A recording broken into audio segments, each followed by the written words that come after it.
हाँ बच्चों, कैसे हो आप लोग? बढ़िया। चलो ठीक। तो शुरू करने से पहले मैं आपको बता दूं कि इससे पहले हम लोगों ने बसंत भाग के क्या पहला पार्ट और दूसरा पार्ट को पढ़े थे, जिसका प्रश्न उत्तर बाकी है और मैं बहुत जल्द ही उसका प्रश्न उत्तर आप लोगों के पास में भेज दूंगा। आप लोग चिंता ना करें, धैर्य रखें और आप उसे जब मैं भेज दूंगा उसे अपनी कॉपी में लिखकर और उसे याद कीजिएगा। तो चलिए आज हम लोग व्याकरण पढ़ते हैं। व्याकरण में भाषा जानते हैं कि भाषा क्या है। तो भाषा किसे कहते हैं? सबसे पहले है कि भाषा भाषा किसे कहते हैं?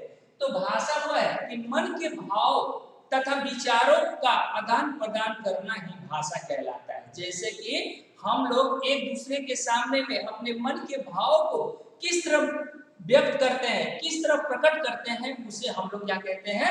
भाषा कहते हैं। जैसे भाषा के कितने रूप होते हैं? तो भाषा के तीन रूप होते हैं। कितने रूप होते हैं? तीन रूप। एक होता है कौन सा? मौखिक भाषा, दूसरा होता है लिखित भाषा, तीसरा होता है सांकेतिक भाषा। तो चलो हम लोग सबसे पहले जानते हैं कि मौखिक भाषा। मौखिक भाषा किसे कहते हैं? तो मन के भाव को बोलकर प्रकट करने की साधन को हम मौखिक भाषा कहते हैं। मन के भाव को बोलकर प्रकट करने की साधन को हम मौखिक भाषा कहते हैं। जैसे कि नानी जी हमें कहानी सुना रही है, वो कौन सी भाषा हो गई? मौखिक भाषा हो गई। ठीक है। जैसे कि पिताजी अखबार पढ़ रहे, तो क्या कौन सी हो गई? मौखिक भाषा हो गई। ठीक है। आपके मित्रों ने कहा कि चलो हम लोग खेलने चलते हैं, वो कौन सी भाषा हो गई? मौखिक भाषा हो गई। उसके बाद से चलो हम लोग देखते हैं लिखित भाषा। तो लिखित भाषा किसे कहते हैं? तो लिखित भाषा मन के भाव को लिखकर प्रकट करने की साधन को हम लिखित भाषा कहते हैं। ठीक है। मन के भाव को लिखकर प्रकट करने की साधन को हम लिखित भाषा कहते हैं। जैसे कि मास्टर जी हमें भाषा के बारे में लिखकर समझा रहे हैं, यानी ये लिखित भाषा हो गई। हमने आपको मैंने लिख दिया, लिखकर आपको समझा रहा हूं, तो ये लिखित भाषा हो गई। ठीक है ना। जैसे कि राम ईमेल भेज रहा है, तो ईमेल पे कुछ लिख रहा है, तो वो कौन सी भाषा हो गई? यानी लिखित भाषा हो गई। ठीक है। इसके बाद से हम लोग चलते हैं, अब देखते हैं सांकेतिक भाषा।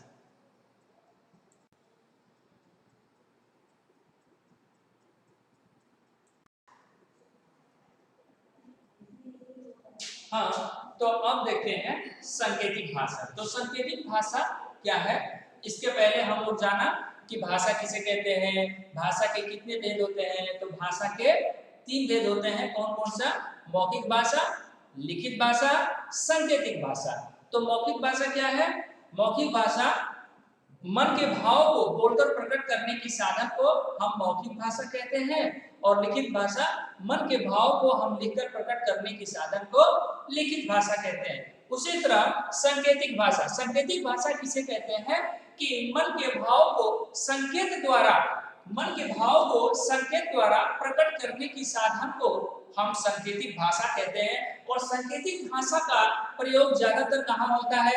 वो लोग जैसे कि आप ट्रैफिक पुलिस वाले लोग को देखे होंगे, वो लोग तो ना लिखित से बात करते हैं और ना मौखिक से, कितने चिल्लाते रहेंगे। इसीलिए वो लोग हमेशा संकेत द्वारा ही, इशारा से एक दूसरे से बात करते हैं। उसके बाद से हम लोग चलते हैं कि लिपि। लिपि क्या है? कि भाषा के लिखने के लिए जिन चिन्हों का प्रयोग किया जाता है उसे हम क्या कहते हैं? लिपि कहते हैं। लिपि क्या है? भाषा के लिखने के लिए जिन चिन्हों का प्रयोग किया जाता है उसे हम लिपि कहते हैं। उसके बाद से हम लोग चलते हैं व्याकरण। तो व्याकरण क्या है? भाषा के शुद्ध रूप का ज्ञान कराने वाले शास्त्र को व्याकरण कहते हैं। क्या कहते हैं?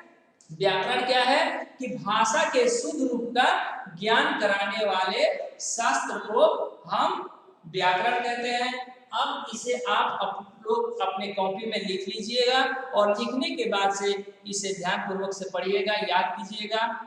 और इसके बाद से मैं दूसरे वीडियो में आपको इसका बड़ विचार के बारे में बताऊंगा। ठीक है,